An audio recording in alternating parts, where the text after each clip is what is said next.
You see, the craziness about cable back in the 80s was how quickly it went across the nation, and then the craziness about how the internet spread was basically the same conditions, and the need of televisions has not depleted. It's now a different type of situation, and the production of televisions are now almost creating more problems in the terms of disposal of the old ones, because nobody is really taught on a regular basis from the news channels that do local news that there's a way to recycle some of these old goods.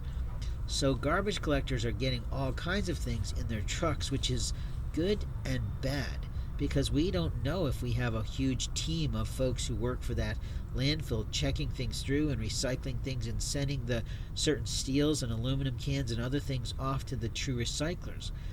Providing ourselves as an American nation a required recycling program is really about educating people about our land, that our land has plenty of land still to see through farmlands in Iowa and other places across Indiana and Illinois, but the bottom line is that land has to be tended, that land has to be cared for, that land has to be policed by a horseback group of people, and at the same time we need the cattle rustlers and the folks who like to, play that in electronic sports, and also the people who like to do that in arenas. But the reality is they still have to have these works.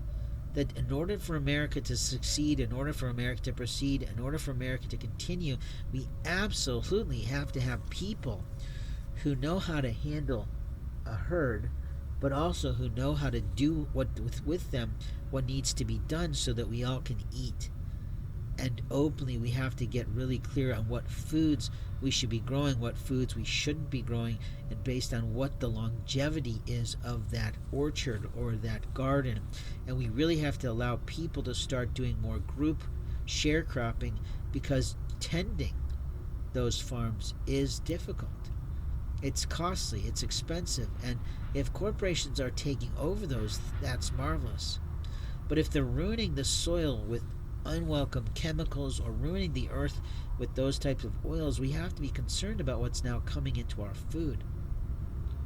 I already know personally with my own cellular health situations that I can only eat certain things because I've turned myself into a really healthy eating person. And if I go back to any type of junk foods on occasion, I know exactly what that junk food does to me. And you should too.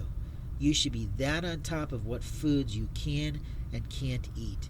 And you have to be that on top of your shopping and your valuing and your budgeting of your family funds.